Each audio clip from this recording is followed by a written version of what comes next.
All right, y'all. Welcome back to another episode. I'm so free. She never ate that other cookie.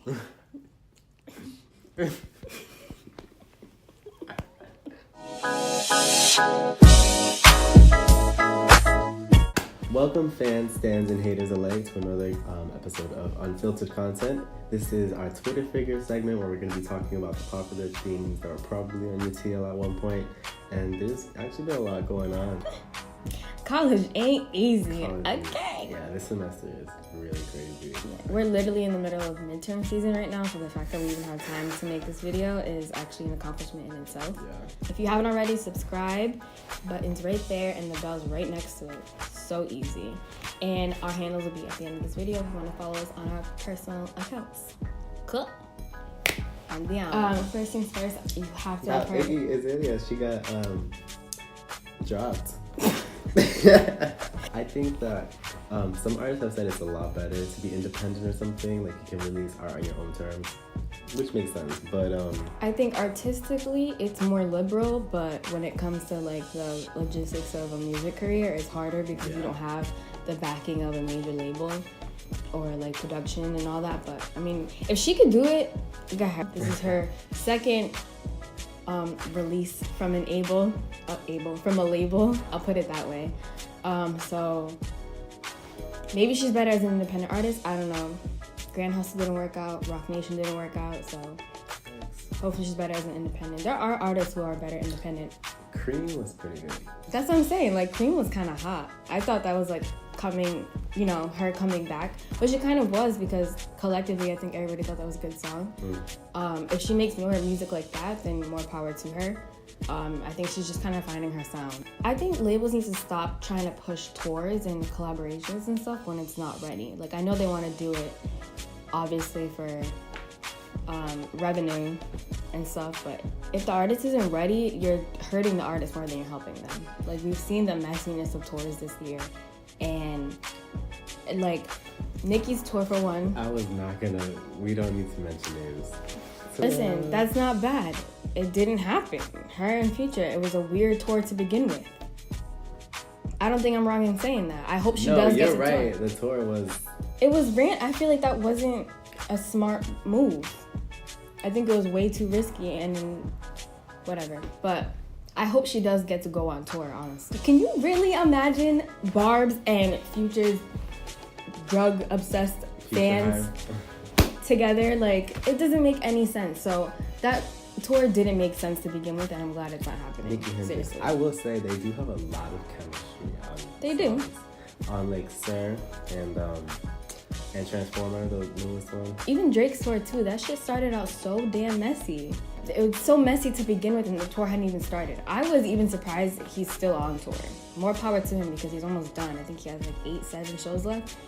But it's weird. I think a lot of it comes from the artist trying to compensate for maybe what they're not getting in revenue from their music royalties, that kind of thing.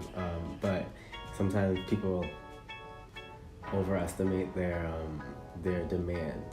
But I honestly do wish Iggy Azalea the best. I really just want her, even if I'm not a fan of her really like that, I really just want her to find her sound. Speaking of tours though, the Sweetener tour with Normani. Cute. How perfect is that? That like, honestly, in my opinion, two of the artists that I've had like the most pleasure, I guess, watching this year. Normani is just such a, like, she's having her own like debut moment. And I definitely think it's a moment. Like, her team they're on it. And can we talk about Thank You Next? That is a bub. I'm just so glad she's like, it's such a successful song. Like I'm glad that everybody's really like vibing with it, and it resonates with so many people because she's like, I think it's honestly one of her most honest songs to date, and I think it's gonna be her biggest song ever. Like I've never seen a reaction to an Ariana Grande song like I've seen with this song. So it's definitely less commercial than a lot of her songs this year. And it's still pop, still catchy, and just so damn relatable. I'm glad she addressed it and was like kind of done with it after that. And then she's, you know, like it's her most honest song, so I think that's why it's being like received so well. Ariana, if you're watching this, I'll be happy to like give you a back rub because you've been so tired of playing pop the entire year. And not just this year. Who? And she was just named Billboard Woman of the Year, finally. Woo! I know. Let's get it. I feel like she should have been deserved, but this is a good year for her. Yeah, this is a good year. So maybe timing is everything, and maybe we shouldn't be coming at Billboard like that, but nobody's like on her level. Nobody. That's not even shade, because I know when you speak like that, people are just like, and then just like start naming other stars, but I was like, in her generation, like nobody's on her level. Like obviously there are people. Oh yeah, I'm not bringing up. Yeah, but you have to have that disclaimer, because that'll be crazy. You can't just be. I think it was like easier a couple years ago to just be this cookie cutter pop star. You had a catchy song, you looked good, and you were marketable. Boom, there you were. But she's proving that you need more than that for longevity. Like 4 years ago in 2014, it was like my everything. Like all her songs were popping off. People are like, oh, like, you know, she needs features and stuff. And like she's just like, oh, this is like a fluke. Like she's like, this is like a fad, like whatever. And then when Dangerous Woman happened, they're like, oh, like, you know, it wasn't as successful as my everything or whatever. And then this is happening.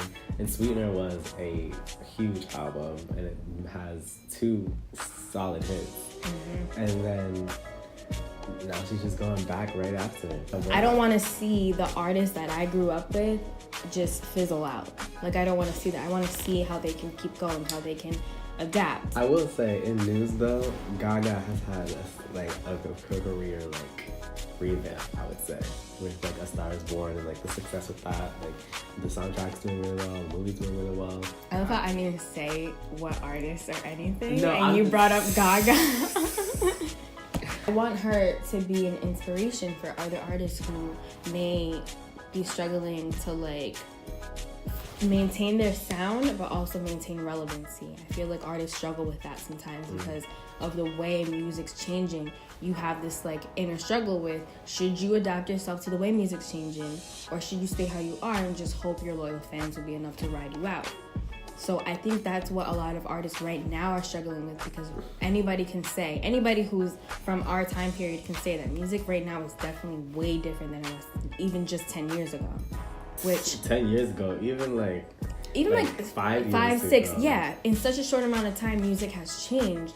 Whereas before, I feel like it took longer for music to change the way it is, but we've seen that it's changing faster. Like, people listen to music faster and then get over it faster. People move on to other genres faster. People put out music and put out music and put out music because people are forgetting music fast. I think artists are struggling with, how do they make successful music and have it have longevity and relevancy and still stay true to the type of music they originally came out with. I think Ariana has stuck to that. She came out a little bit more R&B, and then went like super pop, but she's maintained the balance of both successfully. Yeah, I will say she has a really nice blend of both. Artists need to, and I don't have the answer, but like I think that's what they need to do, and that's what they're struggling with, is maintaining who they are, but then also maintaining relevancy successfully. So, but I mean, some people who have also happen to have 100 entries on the Billboard charts.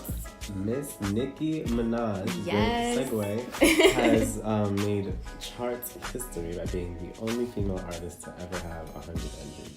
Ever, in any genre. That's crazy. If the fact that Nicki Minaj is going to do so, you're like, oh shit, yeah, because Nicki literally is like the feature queen. You know what I'm saying? Like, she has her own music, obviously, and then she kills every verse she's like featured on. Some aren't my favorites, whatever, but like, she's always gonna have, and obviously she has a solid fan base, so she'll always do numbers, but she doesn't half-ass anything. That's how she is where she's at. And you know, the only other people, I think there's like only 3 other people who've done that: Drake, Lil Wayne, and Elvis. Because they're the big 3. Check the spreadsheet. Like, that's crazy. That really is crazy. Like, literally, shout out to Lil Wayne, because he literally said, Young Money. Yeah, he said he was gonna build his legacy. It's dope for all of Young Money, honestly, to have that on their roster. Yeah. And it's honestly dope for Nicki Minaj because she's a woman, she's a rapper, you know what I'm saying? So like, that's really fucking dope. Regardless of all the other bullshit, that's something you have to commend whether you like it or not. Can we just say shout out to Queen Rihanna for that fucking cease and desist that she was just laid it down on that Trump rally? That shit happened so fast. She found out her song was getting played at their rallies. You know what? That was not the first time I heard Rihanna's played at Trump rallies like that. Like, they really be bopping to the Queen, which they should. No. Fuck them. Well, no, they have taste. I mean, no, they don't. They have taste. We're not commending them in any sort of way. They have taste in music, okay? Anybody who listens to Rihanna has some kind of taste in music. They don't. Whoever's in charge of music has taste. That's all I'm gonna give them. First for all was to do it when he refused to let Trump use Happy in any type of promotion or anything. Slapped him with the cease and desist. Yes, for real. Ree said, you know what? Me too, bitch. And that's the second time Donald Trump has heard a Me Too thrown his way. Oh.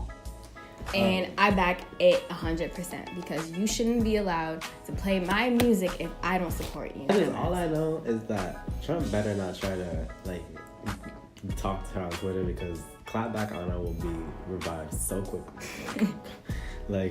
He does not want no smoke.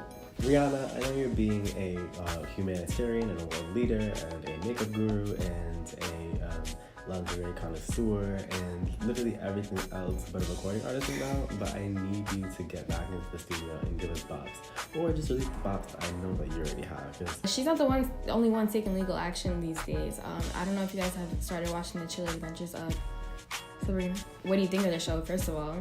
Do you like it? Do you not like it? I think everybody kind of likes it. I think, the general consensus is that it's a good show. I started it. I'm not finished though, but we'll see how it goes. Well, you better start it now because it might be taken down. Apparently, they're getting sued. If you haven't heard, there's a temple or a little monument. Not little, it's actually really big.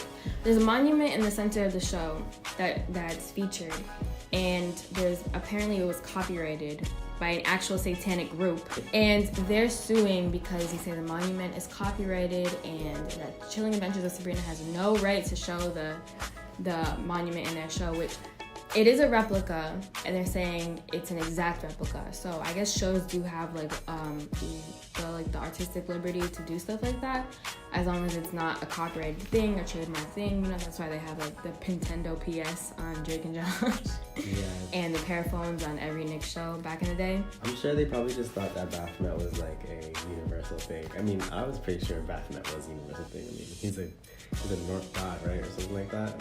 Thank God there was no copywriting issues back in Picasso's day, back in Da Vinci. Who else was fucking up shit up? Any Greek statue maker. Thank God they couldn't copyright shit because we wouldn't have shit. Everybody's so damn greedy these days. But also it makes sense. If you did have art, people shouldn't be able to capitalize on it. Where is the line though between artistic freedom and copywriting and all that shit? Because we saw some of it, this is old news now, but we saw it when Jacquees covered Trip. Yeah. Covered is lightly because he dead-ass made a whole music video. It's not her though, it's her label. Well, yeah, I'm not saying her personally. No, but that's what I mean, that's my point. People are saying she shouldn't blah blah, but you're not factoring to the equation that she's a mainstream artist now with a very real label who makes very real money off of her music, and they'll stop several bags if they need to. I guess maybe that's why the show is being sued, because obviously Netflix is a big platform. The show is being so well received. So are they right, or are they just being greedy? Greed is one of the 7 deadly sins, so probably the latter. Yeah, they're probably being. That's such a good point. All right, guys, thank you guys so much for tuning back into Twitter Fingers. I miss doing the segment, and I know you miss watching the segment. I definitely miss talking about stuff. Right, I kind of get my rock stuff talking about this stuff. Yep. And we both can't talk about it with anybody else, so it's kind of cool to do so. Except I do with my timeline. Nobody can. I mean, we can't do it this way, because you do it very differently on Twitter. Very differently. And if you're totally okay, you're also already subscribed. And if you're not, it's fine. I'm giving you the outlet right now to go subscribe right now. So catch up. But seriously, thank you guys for watching. Our handles are up here, down here. Follow me. I'm Sneaky Sab on both platforms. His handles are here. I'm Soy Hustle on Instagram, and I am Lemonade with an I on Twitter. Just go to our channel and you'll see all our past videos. If you need to catch up, binge watch it, marathon it. I don't know. Once Sabrina gets shut down, you can binge watch us. The better Sabrina. Okay. Ooh, but thank you guys for watching, and we'll see you in our next video. Peace. Peace.